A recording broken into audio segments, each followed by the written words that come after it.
오늘 말씀의 제목이 쌓아 올린 지식, 무너져 내린 인간, 이런 제목으로 함께 말씀을 대하려고 합니다. 우리가 기독교 세계관을 주제로 말씀을 대하고 있고, 지금은 우리가 배움, 우리가 지식에 대해서 우리가 말씀을 나누고 있습니다. 하나님께서 인간을 하나님의 형상으로 창조하셨습니다. 하나님의 형상으로 지음을 받은 인간이 지니는 독특한 특징이 몇 가지 있는데, 그 가운데 하나가 지식이라는 겁니다.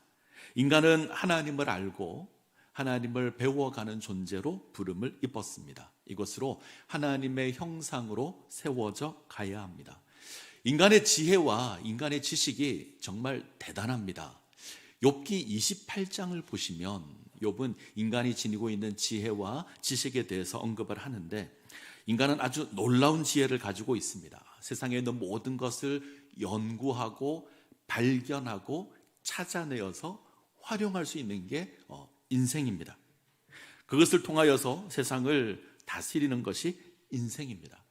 정말 인생이 대단한 것 같습니다. 저는 가끔 요즘 살아가는 세상을 보면서 이제는 과학이 좀 발달하지 않았으면 좋겠다, 이제는 문화가 좀 발달하지 않았으면 좋겠다, 이런 생각을 합니다. 왜냐하면 하루하루 기술이 발달하고 삶이 변화하는데 제가 그걸 쫓아가지 못합니다. 이제는 그럴 때가 된 것 같습니다. 어떤 때는 좀 무섭다, 이런 생각도 제가 합니다. 요즘 인공지능이라는 게 있습니다. AI라는 게 있는데 얘가 얼마나 똑똑한지 모릅니다. 찾아달라면 찾아주고요, 정리해달라면 정리해줍니다. 그림을 그려달라면 그려줍니다. 오늘 좀 이따 그림을 몇 개 볼 텐데 다 이 AI가 그린 겁니다. 편리합니다. 동시에 무섭기도 합니다. 오래된 영화 가운데 터미네이터라고 하는 영화가 있는데, 먼 미래에 인간이 만든 AI 같은 기계가, 컴퓨터가 도리어 반란을 일으켜서 인간을 대적한다, 이런 내용이 이제 배경입니다. 실제로 그런 일이 있을 수 있을 것 같다, 제가 그런 생각도 했습니다. 자동차라는 것이 만들어진 지 얼마 되지 않았습니다. 그런데 하늘을 나르는 차가 있고요, 우주를 드나들 때가 멀지 않은 것 같습니다. 인간의 유전자 지도가 만들어져서 인간을 복제할 수 있다, 이렇게 이야기합니다. 정말 하루하루가 다르게 발전합니다. 굳이 우주 여행 이야기하지 않고 인간 복제 이야기하지 않아도 우리의 삶이 얼마나 많이 변했는가 알 수 있는 게 있습니다. 제가 어릴 때만 하더라도 전화기는 정말 귀한 거였습니다. 저희 집이 새를 들어 살고 있었는데 저희 그 건물에 전화기가 있는 건 주인집만 있었어요. 그래서 전화를 걸려면 주인집을 찾아가서 부탁을 해서 걸기도 하고 전화를 받기도 했습니다. 예전에 시외 전화를 걸려면 중간에 안내원이 있었습니다. 그래서 번호를 이야기해주고 연결시켜 달라, 이렇게 하면 이제 시외로 전화를 걸었습니다. 지금은요, 한 사람이 전화기 하나씩 들고 다닙니다.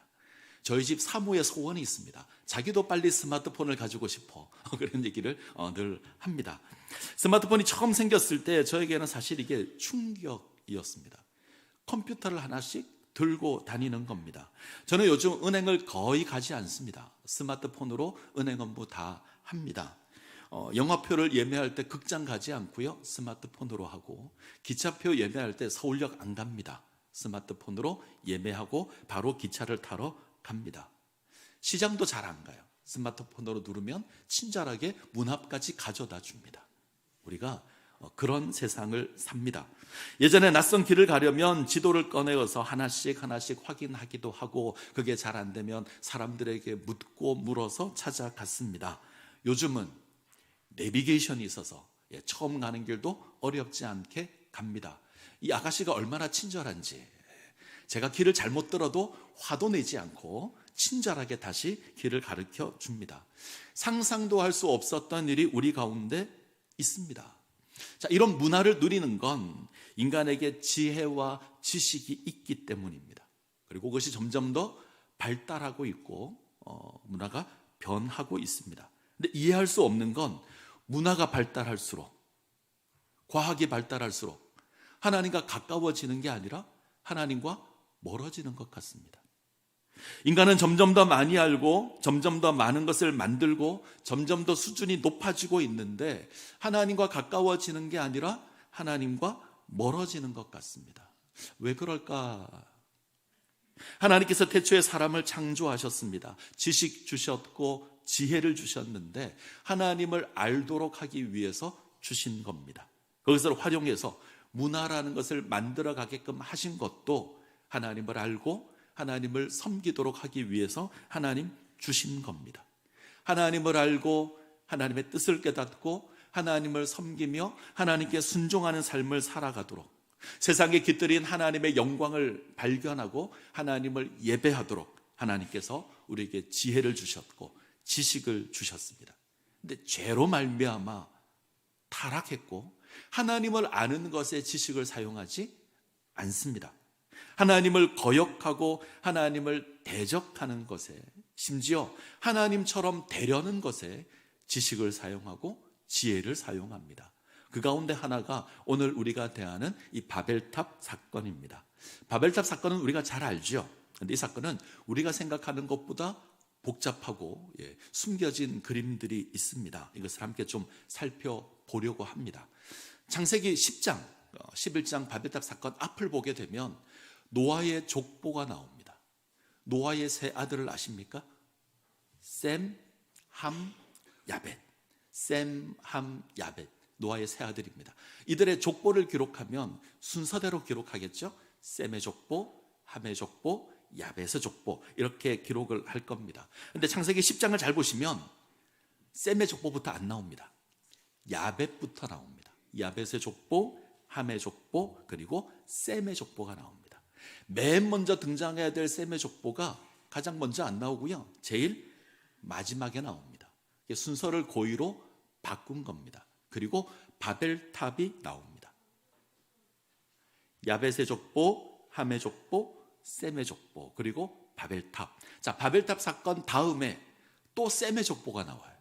그러면 셈의 족보, 바벨탑, 셈의 족보, 이렇게 이야기가 진행이 됩니다. 자, 이거 잘 기억해 두시고 잠시 후에 다시 보겠습니다. 노아의 홍수 이후에 사람들의 수가 많아졌습니다. 그래서 새로 거주할 장소를 찾습니다. 노아의 방주가 머물렀던 아라랏산은 그렇게 비옥한 땅이 아니었던 것으로 보입니다. 사람들이 이동하기 시작합니다. 동쪽으로 이동해서 시날이라고 하는 곳에 이릅니다. 지도를 한번 볼까요? 저기 노랗게 표현된 저곳이 이제 시날 평지인데 유프라테스 강과 티그리스 강 사이에 위치한 곳이 시날 평지입니다. 아주 비옥합니다. 메소포타미아 문명이 발생한 곳이 저곳입니다. 자, 인류가 이동하여서 시날 평지에 이르게 되었을 때 뭘 하나 발명합니다. 벽돌을 발명합니다. 이전까지는 돌을 쌓아서 혹은 나무를 사용해서 건물을 지었습니다. 근데 이제는 벽돌로 건물을 짓습니다. 인류가 발견한 혹은 발명한 물건 가운데 최고의 발명품은 뭘까요? 이렇게 제가 물었더니 어떤 여자분이 세탁기요 그러시더라고요. 세탁기 대단한 발명품입니다. 예전엔 손으로 빨았는데 지가 빱니다. 혹시 댁에 건조기 있으십니까?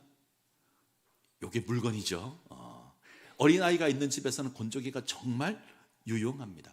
자, 세탁기는 빨아주고 건조기는 말려주는데 제가 한 번은 상상을 했습니다. 얘 둘을 합칠 수는 없을까?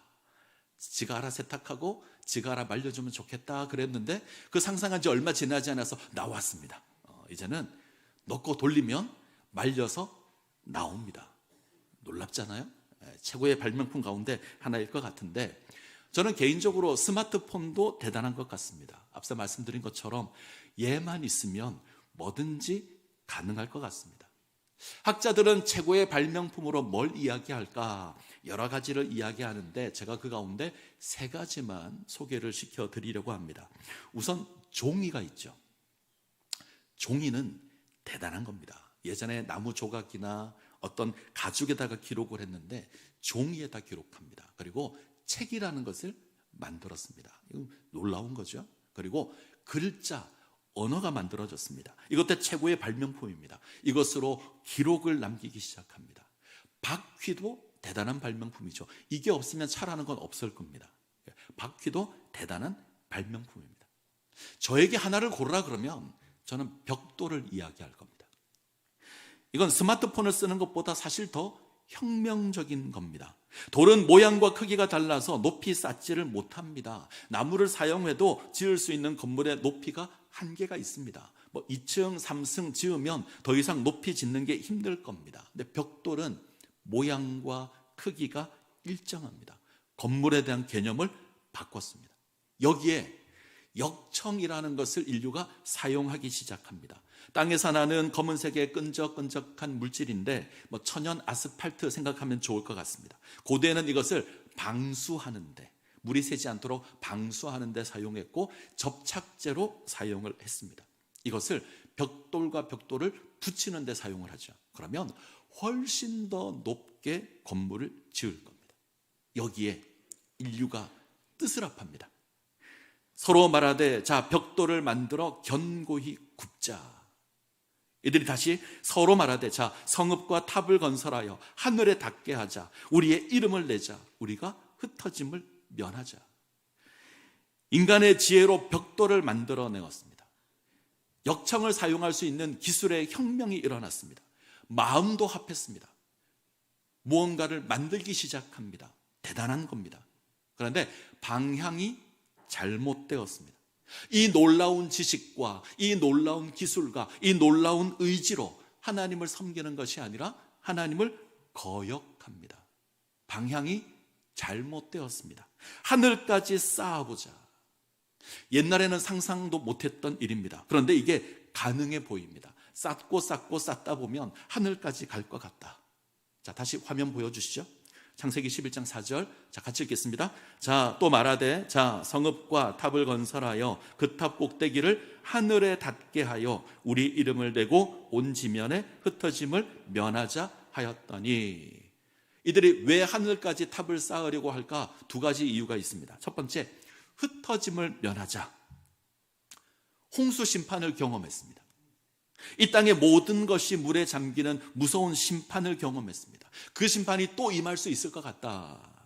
하나님이 다시 홍수로 세상을 심판하면 어떡하지? 이런 두려움이 있습니다. 우리가 흩어짐을 면하자. 큰 성을 쌓고 역청을 발라서 물이 새지 못하게 하자. 하나님이 세상을 물로 심판할 때 우리가 이것으로 구원을 얻자. 역청의 중요한 역할 가운데 하나가 방수입니다. 큰 성을 만들고 역청을 발라놓으면 우리가 안전할 거다. 하나님께서 홍수로 세상 심판하지 않겠다고 하셨는데 안 믿습니다. 하나님을 신뢰하지 않습니다. 어리석게도 하나님을 거역해서 탑을 쌓습니다. 두 번째 이유는 하나님처럼 되려고 합니다. 인간의 교만입니다. 인류가 왜 타락하게 되었죠? 하나님처럼 되려고. 저 나무의 열매를 따 먹으면 선악을 알게 되어서 하나님처럼 된다. 그 교만이 죄를 짓게 만들었습니다. 그 교만이 다시 사람을 충동질합니다. 성과 탑을 쌓아서 그 탑의 꼭대기가 하늘에 이르게 하고 거기에 우리의 이름을 내자. 하늘까지 높아지려고 합니다. 하나님의 자리까지 나아가려고 합니다. 그곳에 내 이름을 내겠다. 내가 하늘까지 높아져서 하나님의 자리에 나의 이름을 새겨놓겠다. 내가 하나님처럼 되겠다. 이 교만이 바벨탑을 쌓는 겁니다. 우리에게 주어진 지식이, 우리에게 주어진 지혜가, 우리에게 허락하신 그 배움이라는 것이 하나님을 거역하는 것으로 사용됩니다. 자, 이제 제가 조금 복잡한 이야기를 하려고 합니다. 우리가 앞서 족보를 봤는데 바벨탑 앞과 뒤에 셈의 족보가 있더라. 기억하시죠? 셈의 족보, 바벨탑, 셈의 족보 이렇게 있습니다. 이 셈을 히브리 알파벳을 보면 이렇게 생겼습니다. 쉰 그리고 맴 이렇게 두 철자로 되어 있습니다.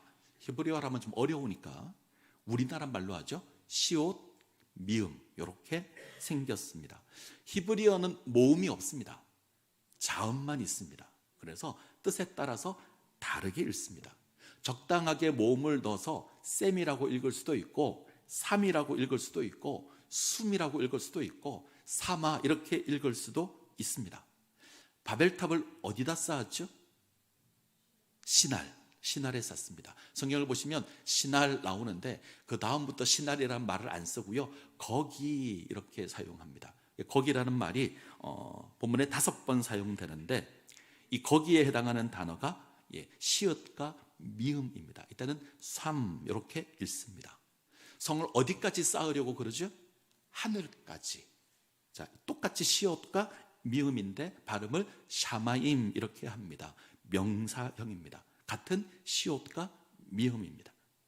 자, 성을 하늘까지 쌓아서 이름을 새기겠다. 이름도 똑같이 시옷과 미음입니다. 이때는 셈 이렇게 발음을 합니다.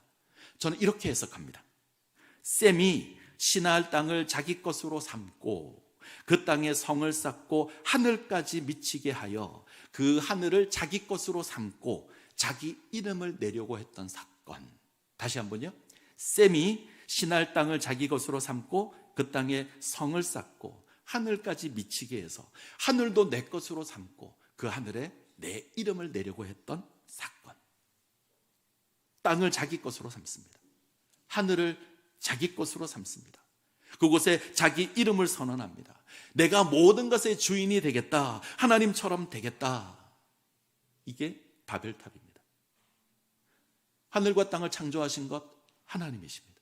하나님께서 땅의 주인이시고 하늘의 주인이십니다. 근데 인간이 땅을 자기 것으로 삼고 하늘을 자기 것으로 삼고 하나님의 자리까지 이르러서 내 이름을 새겨놓겠다.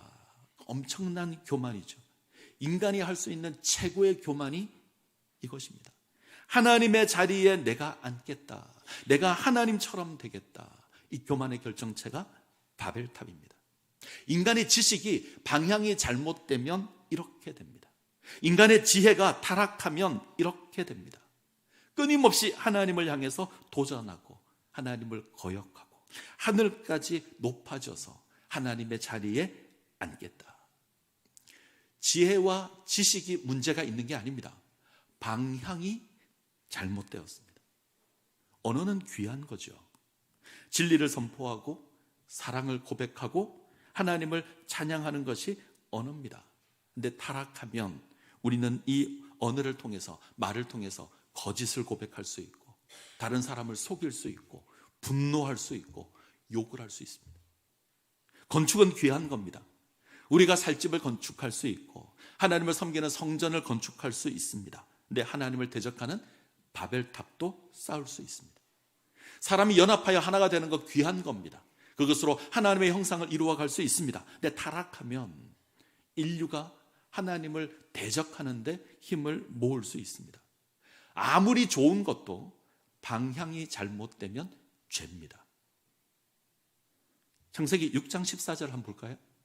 창세기 6장 14절 같이 읽습니다. 너는 고페르 나무로 너를 위하여 방주를 만들되 그 안에 칸들을 막고 역청을 그 안팎에 칠하라.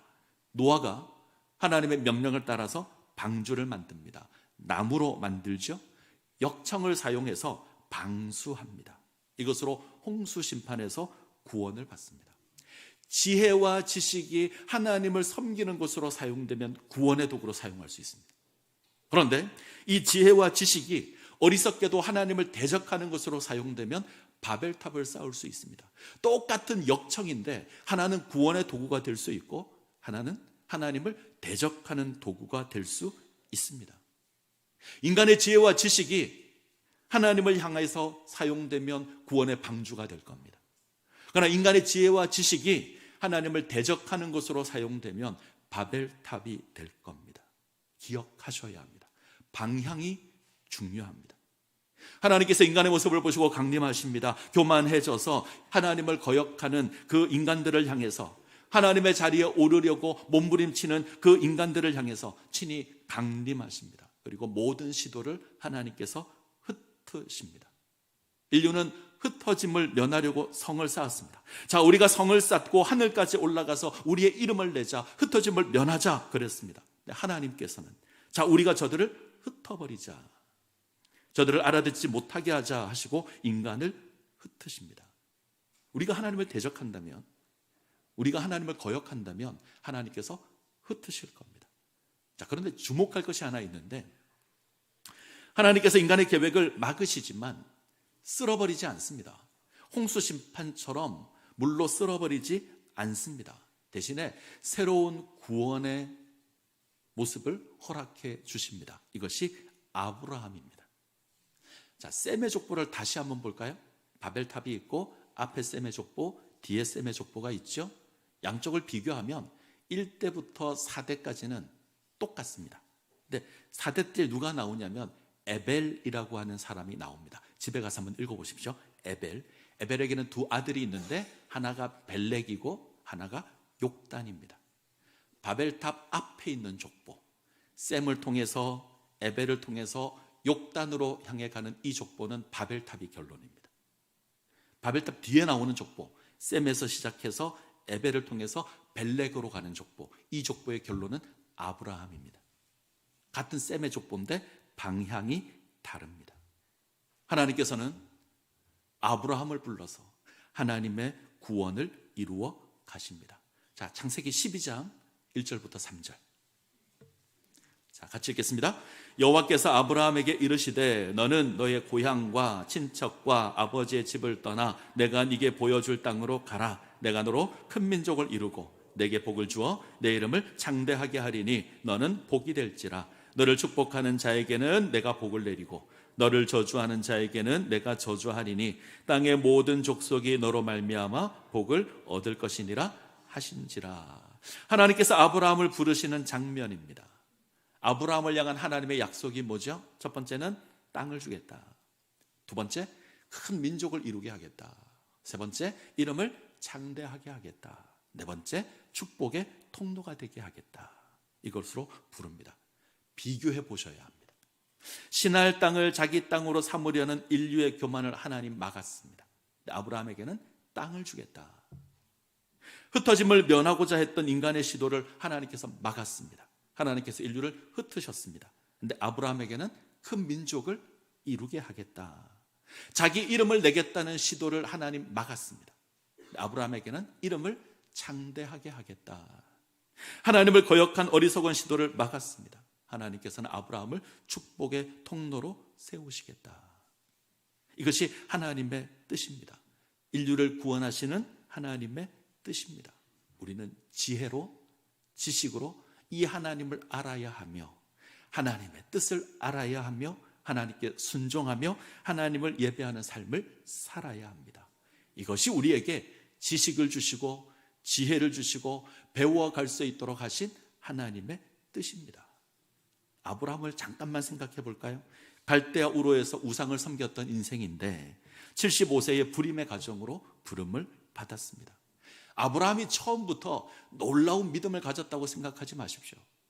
아브라함은 그에게 주어진 삶을 통해서 하나님을 배워갑니다. 애굽에 내려가서 바로를 굴복하게 하시는 하나님을 보며 내 인생 가운데 개입하시는 하나님을 배웁니다.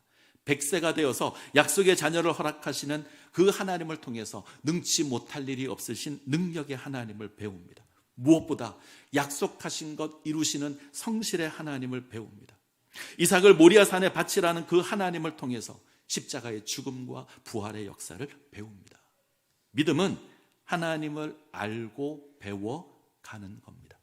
그 하나님을 깨닫고 하나님께 순종하는 삶을 살아가는 것이 믿음입니다. 이 믿음 가운데 세워지시기를 간절히 소원합니다. 우리가 좀 돌아봤으면 좋겠습니다. 우리가 이 땅에서 무언가를 배웁니다. 열심히 배워서 지식을 쌓고 경험도 합니다. 성장도 합니다. 벽돌을 만들어내기도 하고 역청을 사용하는 그 기술의 혁명을 이루어 가기도 합니다. 그것으로 우리가 열심히 건물을 만듭니다. 이때 우리가 물어야 합니다. 내가 무엇을 위해서 이것을 하고 있는가? 내가 하나님을 예배하는 성전을 쌓고 있는가? 하나님을 거역하는 바벨탑을 쌓고 있는가? 내가 하나님의 이름을 찬양하고 있는가? 나의 이름을 내기 위해서 내가 애쓰고 있는가? 우리가 벽돌을 굽고 역청을 바르고 무언가를 열심히 짓는다고 해도 그것이 하나님을 위한 것이 아니라면 하나님께서 그것을 무너뜨리실 겁니다. 헛되게 하실 겁니다. 시편 127편 1절 2절을 보죠. 시편 127편 1절 2절 제가 읽습니다. 여호와께서 집을 세우지 아니하시면 세우는 자의 수고가 헛되며 여호와께서 성을 지키지 아니하시면 파수꾼의 깨어 있음이 헛되도다. 너희가 일찍이 일어나고 늦게 누우며 수고의 떡을 먹음이 헛되도다. 그러므로 여호와께서 그의 사랑하는 자에게는 잠을 주시는도다. 다윗이 아들 솔로몬을 위해서 지은 시. 지혜의 왕이라 불리는 솔로몬을 위한 당부입니다. 다윗은 하나님께서 함께하지 않으면 네가 하는 모든 것이 헛될 거다. 우리가 집을 짓는다고 해도 하나님 함께하지 않으면 헛될 겁니다. 우리가 성을 지킨다고 해도 하나님 함께하지 않으시면 헛될 겁니다. 우리가 아침 일찍 일어나고 늦게 누우며 수고의 땀을 흘리며 애쓴다고 해도 하나님 함께하지 않으면 헛될 겁니다. 우리의 지식이 하나님을 향하지 않으면 헛될 겁니다. 우리의 지혜가 하나님을 섬기지 않으면 헛될 겁니다. 우리가 열심히 벽돌을 만들어서 굽고 역청을 발라도 하나님을 위한 것이 아니면 헛될 겁니다. 중요한 것은 우리가 무엇을 위해서 이것을 하고 있는가? 우리의 지혜, 우리의 지식, 우리의 배움, 무엇을 위해서 사용하고 있는가? 하나님을 위한 것인가? 나를 위한 것인가? 물으셔야 합니다. 확인하셔야 합니다. 방향이 잘못되었다면 돌이켜야 합니다. 하나님 우리에게 지혜 주셨고 지식 주셨고 배우게 하셨습니다. 하나님 알라는 겁니다. 하나님의 뜻이 무엇인지 깨달으라는 겁니다. 그것에 순종하는 삶을 살라는 겁니다. 그때 우리의 삶이 온전하게 세워지게 될 겁니다. 이 은혜를 누리시기를 간절히 소원합니다.